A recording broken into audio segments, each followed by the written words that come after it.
Welcome to episode number 37. This episode is going to answer the question, are you waiting to lose weight before you go out and date?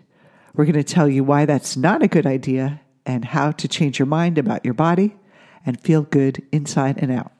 Let's get started. Welcome to Creative Love Radio with Debi and Dr. Rob. We are redefining relationships to guide you to greater love, more success, and living your purpose through the latest research in neuroscience, Jungian psychology, and Eastern wisdom. Get ready for another inspirational episode of Creative Love Radio.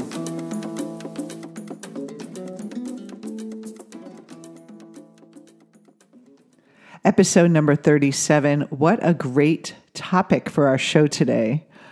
We have been getting this a lot from people asking the question, should I wait to lose weight before I go out and date? Because I'm going to look much different with lighter. Spring is in the air, and our thoughts turn to dating.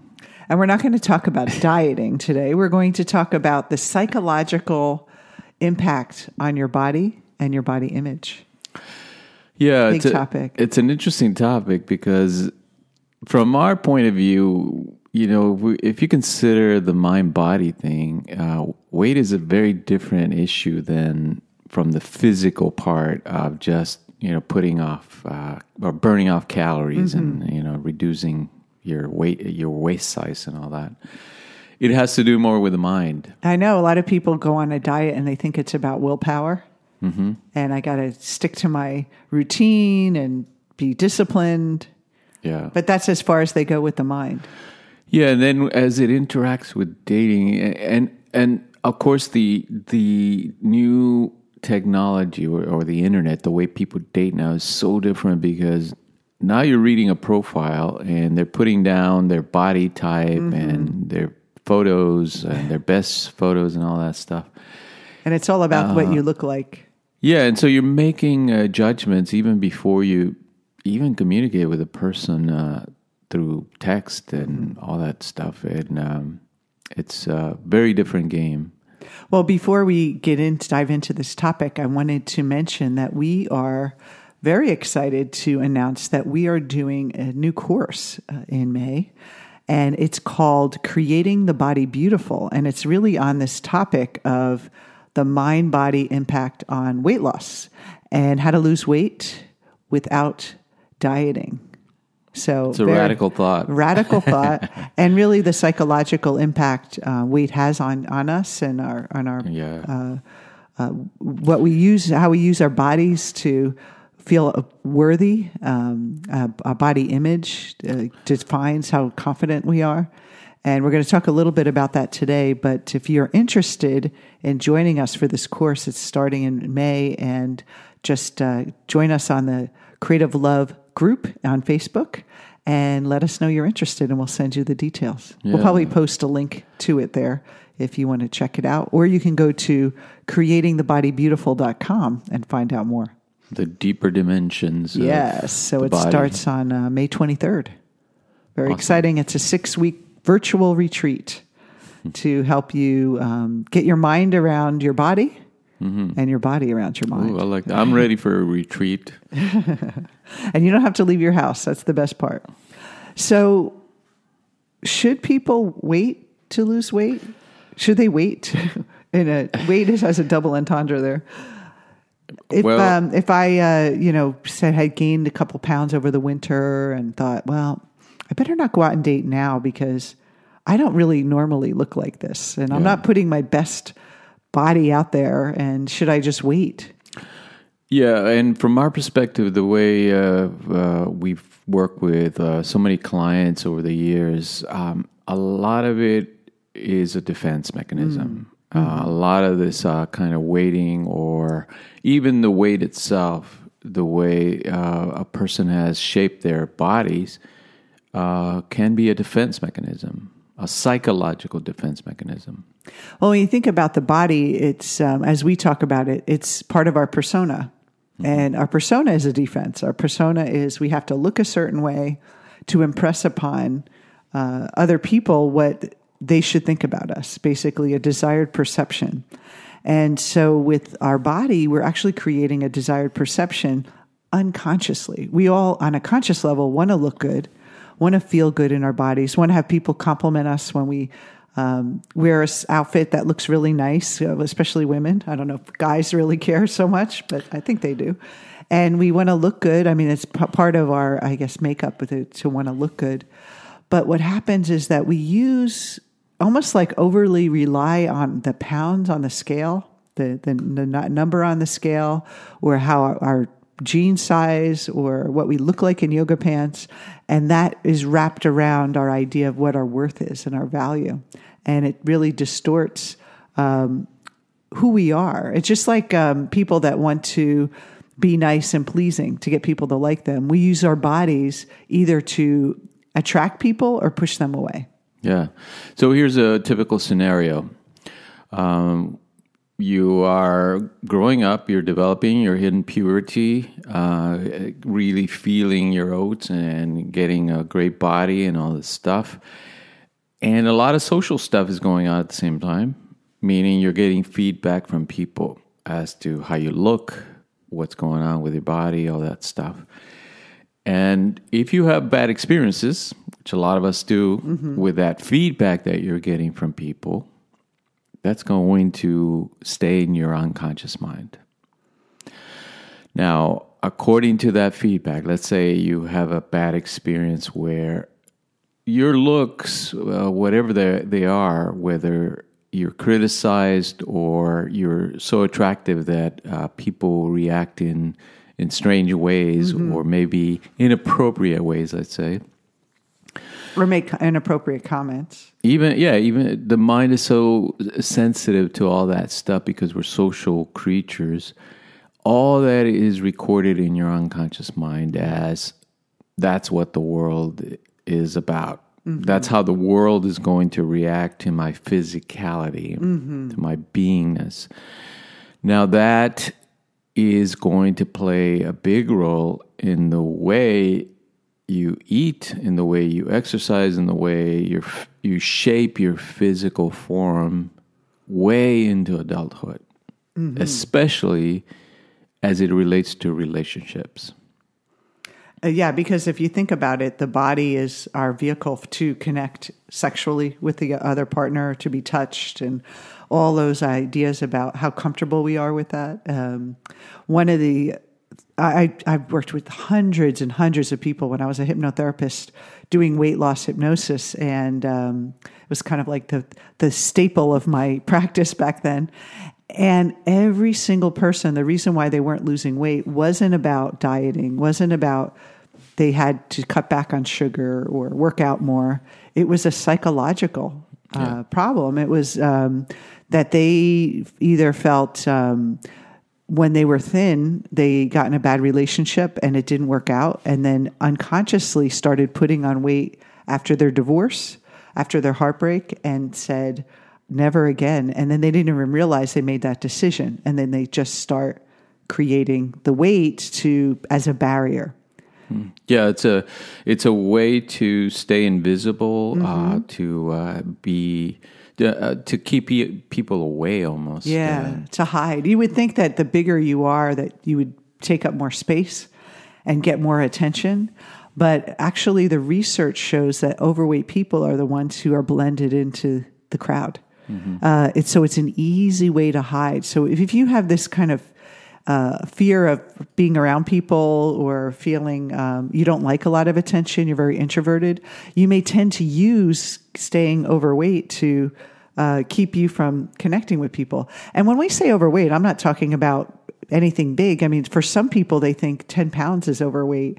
And just that, for everyone, it's different, but there's a weight that they feel that they can hide from. So for some people, it's 10 pounds. They think they're obese and giant, and it's such a big deal for them. And for other people, like, would be happy to just be 10 pounds overweight. So it's not about the pounds itself. It's our perception of our body. Absolutely. And how we think what is appropriate, what our body should look like compared to everyone else. And a lot of this stuff is going on unconsciously, meaning you're not necessarily thinking these thoughts and aware of them, but they've become patterns of habitual ways of acting and being that really you feel that you're making a conscious effort. You're going to the gym, you're trying to lose weight, you're going on diets, all these other things, but you're not really addressing the unconscious source of it, the root. Oh, before we go to the next one, I just want to add one more point to this, is that if you use weight to lose weight, you're actually going, and you're really afraid of love. You're actually using your weight as an excuse to not date, and so if you really don't want to get into a relationship, you're going to use you're going to keep the weight on. You're going to sabotage your diets because in your mind you think, well, I have to lose weight before I date. So, and if you really don't want to date, well, why would you lose weight? So it's kind of like that kind of loop that you're caught in. Yeah, that vicious cycle. So be careful of that too. Is examine in your mind, like, why do I want to lose the weight, and why do I need to, or am I really afraid of just finding love? Yeah. And another factor that we see that plays into this scenario is confidence. Mm-hmm. A lot of people think, I'll be confident if I lose weight and I look the way I want to look, or I look the way the models look on the magazines. Mm-hmm. But then there's a little devil there in the details saying, well, what if I do lose the weight and then I'm not confident, or that I get rejected? And I've had people do that. They lost a lot of weight, they went out and dated, they got in a relationship, and then they got rejected, and then they thought, oh, then there's something more. It's about me, it's not about the weight that I was being rejected before. So it's almost like that barrier gets taken away, and you're more exposed. And I also want to say that the media and magazines airbrush the heck out of all these women, and even now with the filters on the cameras on your phone, I mean, who knows what anyone looks like anymore? And there's this false idea of what a beautiful body is, and this idea that if you are a size 0, that you're going to have the world at your feet, and this misperception of what beauty is. And I'm very tall. I could never be a size 0. If I was a size 0, I would be like anorexic. So that, for me, that's not really an ideal. And to think about, you have to be 100 pounds. That's the goal. I can never be. If I was 100 pounds again, I'm too tall for that. So we have this, this morphed idea of what beauty is, and everyone has different shapes. I mean, they even did research on different cultures and what beauty is. And an Asian woman in the Asian culture is much different than a Latino culture, and then the Caucasian culture, the Western U.S. culture, the American culture. What is an attractive body? And it's so amazing. They just showed the shapes, and it's so different across the world. They go to Scandinavia, and tall women, big women with big shoulders are very attractive. Yeah. But in Asia, the small, tiny, petite women are labeled in that culture as beauty. So we not only fall into this, media idea of beauty, but then our culture derives what beauty is as well. Yeah. And there's all kinds of unconscious cues going on. I was actually surprised when I was at the University of Texas. Some people were doing research on hip to waist ratios in mate selection. Oh, my God. Yeah. So all this is going on unconscious, meaning people choose these ratios based on evolutionary biology and psychology, basically. But the good news of all of this is that it's only a problem if you're unconscious of it. Yes. Once you start to examine it and to understand, what is the mind doing here with my body? And if you're able to, let's say, uncover the roots of it, it transforms. You're able to transform it. And the best news is you'll never have to diet again. Ooh, I like that. And it's interesting. When I was in my 20s, Well, when I was in my teens, I gained some weight. I worked at Wendy's when I was 16 years old, and I ate lots of those Frosties and French fries. And I could always eat what I wanted when I was younger, but then when you turn 16, your body changes, and I had gained some weight. And then I had my tonsils taken out. And when my tonsils were taken out, I was about that age, 16 or 17, I lost like 10 pounds or 15 pounds, and I got really thin. And then all of a sudden I got a boyfriend, and everyone was complimenting me on how thin I was. And then I became obsessed with not gaining weight again, not gaining back that weight. And I remember just being miserable. I could not enjoy food. And then when I ate, I couldn't enjoy it because I felt guilty. And then when I didn't eat, I felt starved and deprived. And I just felt like to myself, wow, am I ever going to be happy? And when I worked with a lot of the women on weight loss, they were like, I don't want to live my whole life always calculating calories and always feeling, that I'm never going to be able to enjoy life when I go out to dinner and everyone's having dessert, but I can't. It's that idea that you're getting punished for some reason. And so this idea that never dieting again really personally affected me is because when I stopped focusing on dieting all the time, I started maintaining my weight in a very healthy way. And I started eating in a very healthy way where I ate when I was hungry. I didn't overstuff because I felt I was depriving and I wasn't on that yo-yo anymore. But a psychological shift had happened where I just loved my body the way it was. And I didn't try to make it a size 0 where I thought was the ultimate, where my ribs were showing. And I just felt so much better. And I basically have pretty much maintained my weight almost I'm a little more than I was when I was 25, but not that much. And but I'm enjoying food and enjoying my life. And I think it's really important for us to not let food in our bodies run our life and our happiness. Yeah, and our fear of getting into a relationship. Absolutely. I think the bottom line is that our relationship with food is unconscious. Meaning, if you just look at the external patterns that you can observe, what kind of foods am I eating, how much am I eating, who do I eat with, all those patterns, they're not really giving you a picture of what the source of that is. Because if you try to change those external patterns, you might be able to do it for a little while, but the research shows that most people will fall back onto the old patterns. Why? Because they're coming from deep in the unconscious mind. And those patterns are set very early on, and they're set really well. But we have a way to access those, meaning a way to tap into the unconscious process going on that form those patterns. When you're able to do that, then you can transform them, change them without a lot of suffering, like Debbie was saying, or a lot of it's like anguish. Such a heaviness to think. Can you imagine, I just remember thinking, am I ever going to enjoy life? Food is one part of our lives that is delicious, and it's a sensual, you don't want to give up the sensual pleasure of life because you have to look a certain way for other people or yourself, and define yourself by the external persona body that you have.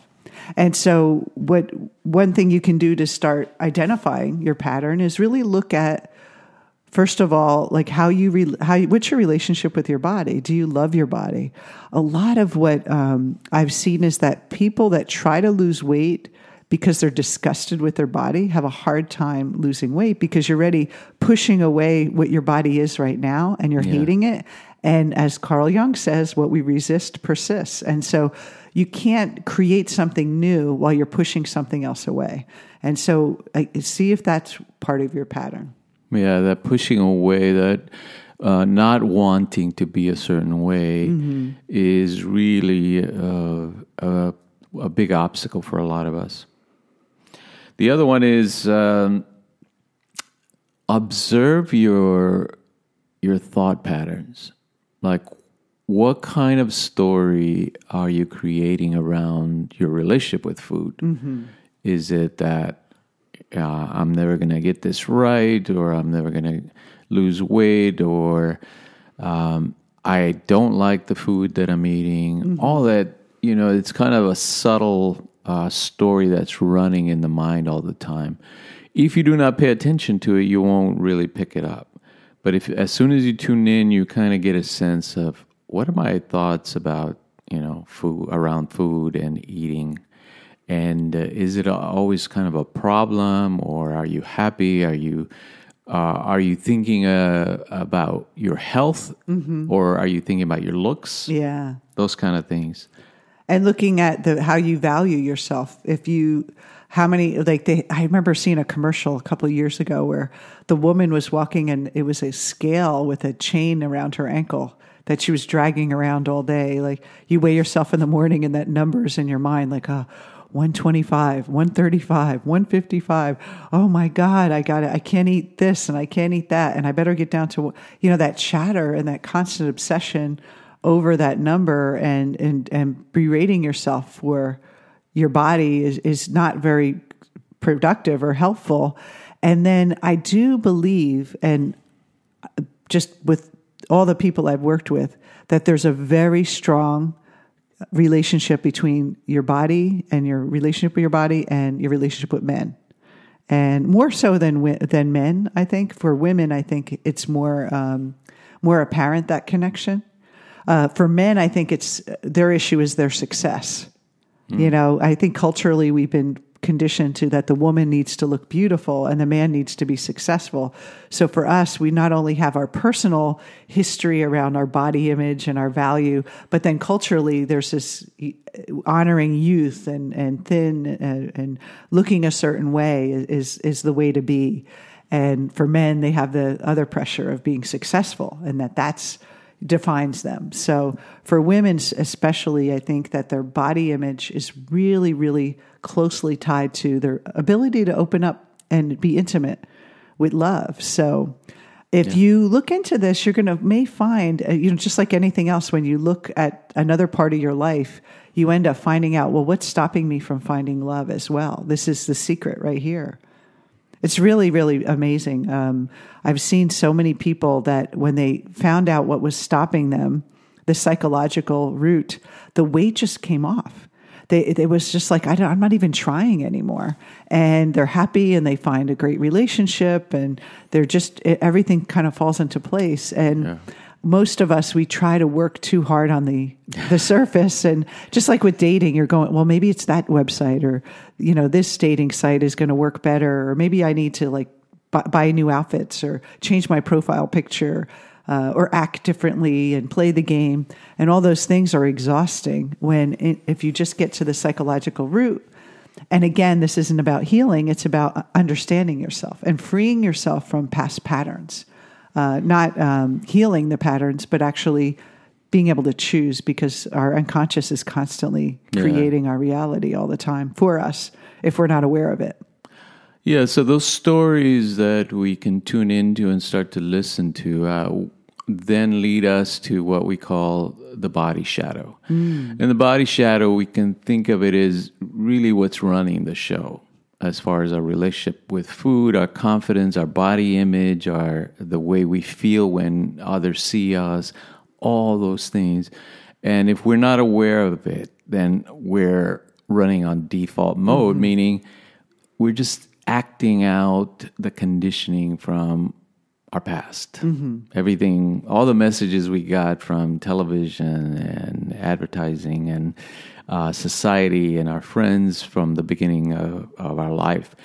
So to do this body shadow work is really incredible because it liberates us from all that stuff. And what's in the shadow is really the things that we're pushing away about our body. Yeah. So if we're trying to lose weight to look good, what we're pushing away is like self-hate or insecurity. And that is just, we're bringing that energy into our activities for working out. And that's why we end up, after a while, it's like pushing a big beach ball into the water and you're holding it down for a while. And the shadow's like that. It's just this thing that we're pushing away. And after a while, you just can't hold it anymore. And it just kind of pops out. And that's why we have yo-yo dieting or relationships that don't work out because it's like we're pushing something away and it's actually unconsciously influencing us. So what we want to do is get at it. So a good question before we go today is just ask yourself, like, why do I want to lose the weight? What, is it because, do you think, just be honest with yourself and say, am I using this as an excuse because I really don't want love? And then just really get into your mind, into your heart, and ask yourself, what am I resisting? What am I pushing away? What am I running from? And you're really going to start to see what's been driving your dieting, your workout routine, and also your love life. Yeah. So if this is a topic of interest for you and you want to learn more, join us in our course. It's going to be awesome. Yes. Creating the Body Beautiful, the spiritual psychology of weight loss without dieting. So I hope I've helped hundreds of women do this, maybe even thousands at this point, and would love for you to be our next success story. So join us. Go to our Creative Love group page on Facebook and join the conversation over there. And we hope to see you on another podcast. See you soon. Take care. You've been listening to Creative Love Radio with Debi and Dr. Rob. For more information, visit us on our website at creativelove.com.